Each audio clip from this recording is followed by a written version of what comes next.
आज के वीडियो में हम बात करने वाले हैं मशीन लर्निंग की।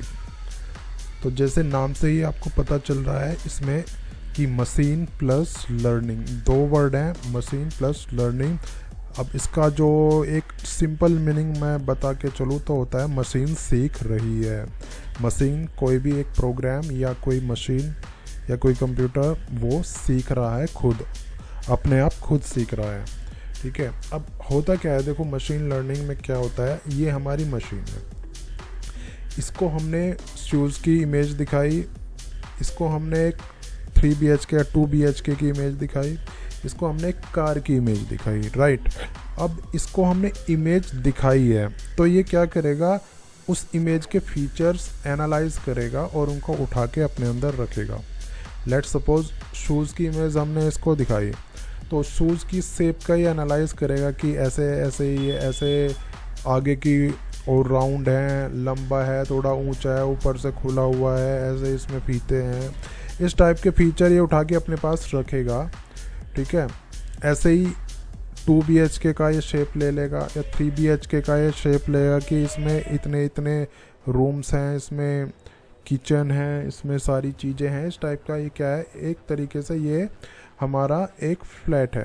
ठीक है, इसको हमने इमेज दिखाई तो ये मशीन ने इसके फीचर एनालाइज किए कि इसमें क्या क्या हो सकता है, क्या इसकी शेप है, उसके अकॉर्डिंगली ये हमें बताएगा कि ये चीज़ क्या है, क्या फीचर ये उठा के रखेगा अपने पास। अभी बस आप इतना मान के चलो, ये इमेज हमने उसको दिखाई कार की तो इसके फीचर खुद ही एनालाइज करेगा कि इसमें टायर हैं, इसमें ये चीज़ हैं, ये इसकी प्रॉपर्टी हैं, ये फीचर्स हैं, उनको उठा के ये अपने पास इसको रखेगा।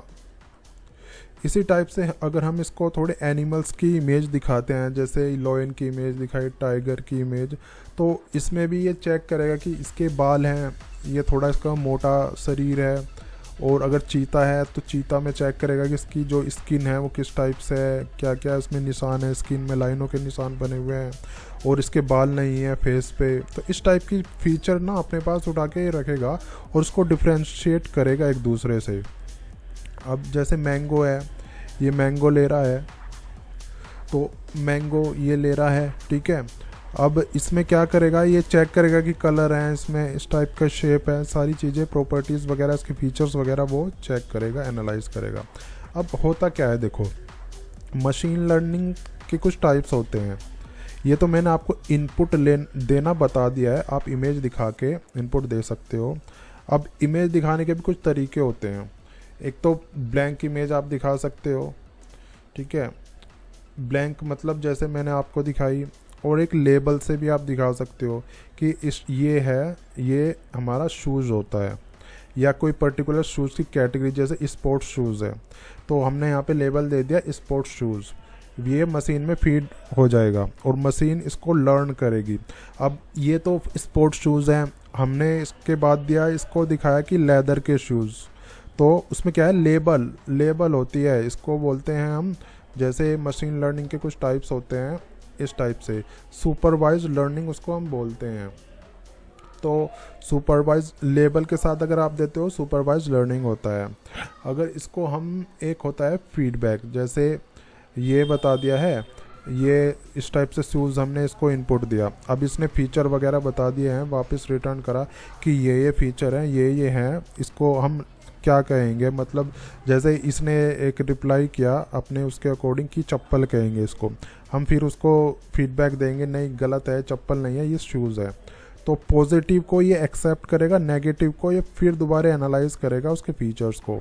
ठीक है, जब तक पॉजिटिव फीडबैक नहीं आएगा तो पॉजिटिव फीडबैक ये एक्सेप्ट कर लेगा, उसको उठा के अपने पास रख लेगा। ऐसे ये लर्न करेगा। जैसे इसको ये फ्लैट की इमेज दिखाई, अगर लेबल हमने इसको कर दिया कि 2 BHK फ्लैट है तो इसको एनालाइज करेगा कि इसमें क्या क्या रूम है, क्या क्या इसमें किचन है, कितने इसमें रूम है, उस टाइप से एनालाइज करेगा।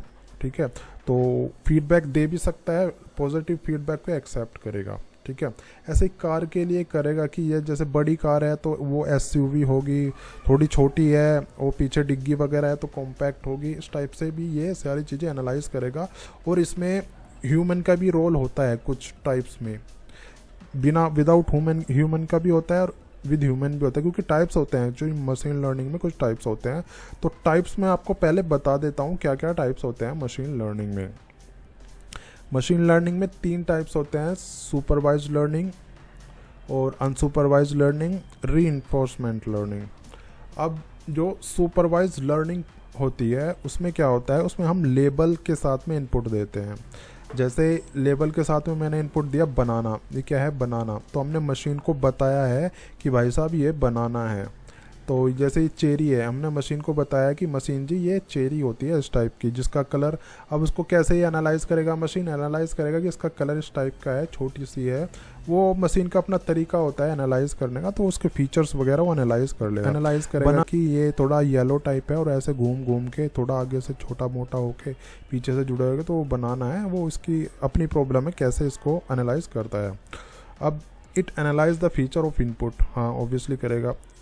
It uses label data, label data को यूज़ कर ही रहा है। तो the label guide the machine to understand the feature and pattern, human interference is required to label the data. ठीक है, ह्यूमन का इंटरफेस होना इंपॉर्टेंट होता है इसमें, क्योंकि ह्यूमन ही बताएगा ना मशीन को कि ये बनाना है भाई साहब, इसकी प्रॉपर्टी आप फीड करो, इसके फीचर्स फीड करो और उसको अपने पास स्टोर रखो फ्यूचर के यूज़ के लिए। ठीक है, तो ये हमारी सुपरवाइज्ड लर्निंग होती है इस टाइप से। उसके बाद आती है हमारी अनसुपरवाइज्ड लर्निंग। इसमें क्या होता है, मशीन को जैसे हम इमेजेस दिखाते हैं तो वो क्या करता है, उसके अकॉर्डिंग वो ग्रुप्स बना लेता है। जैसे बनाना की इमेज दिखाई मशीन को, तो मशीन ने क्या करा है, ग्रुप बना लिया, ग्रुप 1। चेरी की इमेज दिखाई तो उसको ग्रुप 2 में डाल दिया। शूज़ की इमेज दिखाई, वो ग्रुप 3 में डाल दिया। कार की इमेज दिखाई, ग्रुप 4 में डाल दिया। मतलब जो सिमिलैरिटी उसको मिलेगी उसके अकॉर्डिंग वो उसको ग्रुपिंग करता जाएगा।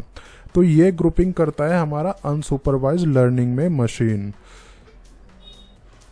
इसमें ह्यूमन का इंटरफेस नहीं चाहिए, इंटरफेयर नहीं चाहिए ह्यूमंस का, क्योंकि लेबल तो हम इसको कर नहीं रहे, उसको कुछ बता नहीं रहे मशीन को कि ये लेबल डेटा है या ये बनाना है या ये चेरी है, कुछ नहीं बता रहे, बस उसको इमेज दिखा रहे हैं और वो अपने अकॉर्डिंग उसको ग्रुप में डिवाइड करके वो अपने पास रख ला है। अनलेबल डेटा हम इसको देते हैं अनसुपरवाइज्ड लर्निंग में। उसके बाद आता है हमारा रीइंफोर्समेंट लर्निंग। उसमें हम क्या करते हैं, इसमें जैसे कोई हम इमेज दिखाते हैं मशीन को इमेज दिखाई और खाली इमेज हमने दिखाई। अब मशीन ने हमें रिप्लाई किया कि ये एप्पल है। अब जो बंदा होगा, जो मशीन को बता रहा होगा, वो पॉजिटिव फीडबैक देगा या नेगेटिव, वो नेगेटिव फीडबैक देगा कि नहीं ये एप्पल नहीं है। फिर मशीन कुछ बताएगी, वो नेगेटिव पॉजिटिव फीडबैक दे सकता है अकॉर्डिंगली। अगर मशीन इसको बनाना बताती है तो पॉजिटिव फीडबैक देगा और पॉजिटिव फीडबैक को मशीन रख लेगी, एक्सेप्ट कर लेगी। मतलब इसमें हम मशीन को इनपुट देते रहेंगे और मशीन रिप्लाई करेगी ये नहीं है, ये नहीं है, ये नहीं है। नेगेटिव फीडबैक देंगे तो दोबारा फिर उसको एनालाइज करेगी, फिर वो अपना आउटपुट देगी। फिर जब तक पॉजिटिव फीडबैक इसमें नहीं मिलेगा तो तब तक ये मशीन उसको एक्सेप्ट करती रहेगी और अपना नया कुछ उसमें लर्निंग करके वो सीखती रहेगी। ठीक है, reinforcement learning depend on the feedback we give. ये फीडबैक के ऊपर डिपेंड करती है। जब तक इसको पॉजिटिव फीडबैक नहीं मिलेगा तब तक ये प्रॉपरली एक्सेप्ट उस चीज़ को नहीं करेगी और तब तक ये साइकिल दोबारा रिपीट होता रहेगा। राइट,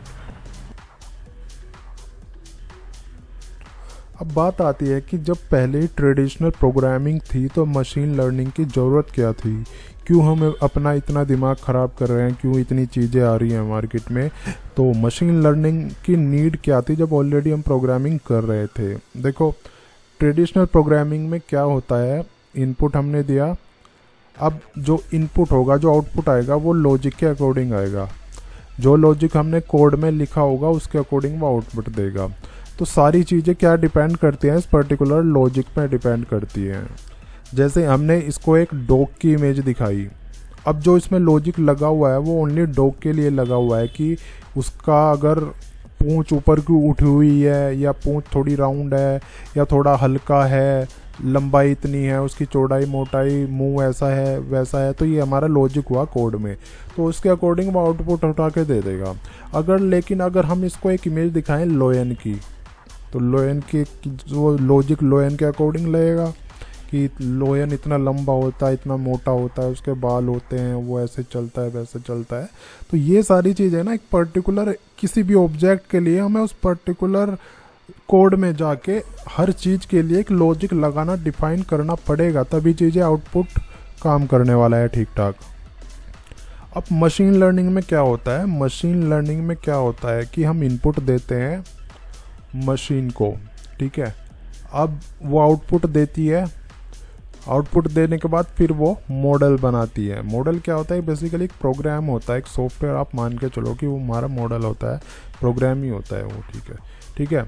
तो ये मशीन क्या करती है कि हम इसको कितनी भी हम इसको इनपुट दे लें, वो जो इनपुट है उसकी ये प्रॉपर्टी उठाएगा, फीचर्स उठाएगा और खुद ही उस चीज़ के लिए सीखेगा।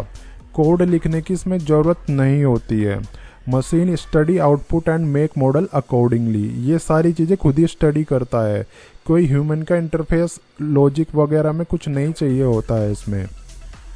Models are program generated by algorithm without programmed by human. जो मॉडल होते हैं वो प्रोग्राम करने की उन्हें ज़रूरत ही नहीं होती ह्यूमन के द्वारा, मशीन ही बना के देती है, मशीन ही जनरेट करती है मॉडल्स को, ठीक है। अब ये सारी चीज़ें कंटिन्यूसली इवॉल्व होती हैं ऑटोमेटिकली। मशीन सीखती रहती है, इनपुट आते रहते हैं, आउटपुट आते रहते हैं, machine negative feedback positive feedback के लिए अकॉर्डिंगली वो सीखती रहती है और मॉडल बनाती रहती है। ये कंटिन्यूस एक प्रोसेस होता है इवॉल्व होने का। अब इसमें हमें कोई बार बार कोड लिखने की, लॉजिक लिखने की नीड नहीं है, ना ही हमें कुत्ते के लिए कोड लिखना है, ना ही लोयन के लिए कोड लिखना है, ना ही कार के लिए कोड लिखना है। दुनिया में जितने भी सारे ऑब्जेक्ट हैं, अगर हम ट्रेडिशनल प्रोग्रामिंग में काम करेंगे तो पर्टिकुलर उस ऑब्जेक्ट के लिए, हर ऑब्जेक्ट के लिए हमें डिफरेंट कोड, डिफरेंट लॉजिक उसमें डिफाइन करना पड़ेगा, तभी वो एक्सपेक्टेड आउटपुट आएगा। लेकिन मशीन लर्निंग में हमें डिफरेंट ऑब्जेक्ट के लिए कोड नहीं लिखना है। वो क्या करेगा, सारी ऑब्जेक्ट को एक्सेप्ट करेगा, उनके फीचर वगैरह, कोड, लॉजिक वगैरह खुद ही बना लेगा और उसके अकॉर्डिंग वो मॉडल क्रिएट करके बना के हमें दे देगा। फिर मॉडल को यूज़ करके हम उसको चेक करके आउटपुट देख सकते हैं। इनपुट आउटपुट हम मॉडल में भी करते हैं, ठीक है। आई होप ये सारी चीज़ें आपको क्लियर हो गई होंगी, क्या मशीन लर्निंग होता है, मशीन लर्निंग के कितने टाइप्स होते हैं और ट्रेडिशनल प्रोग्रामिंग और मशीन लर्निंग में क्या डिफरेंस होता है। इस वीडियो में मैंने आपको ये सारी चीज़ बता दी हैं। वीडियो अगर लाइक है तो लाइक कर देना, डिसलाइक है तो भी डिसलाइक कर देना। चैनल पर अगर नहीं हो तो सब्सक्राइब कर देना। कोई क्वेरी हो नीचे कमेंट करके ज़रूर पूछना और वीडियो का फीडबैक भी नीचे कमेंट करके ज़रूर बताना। मैं मिलता हूँ आपसे अगली वीडियो में।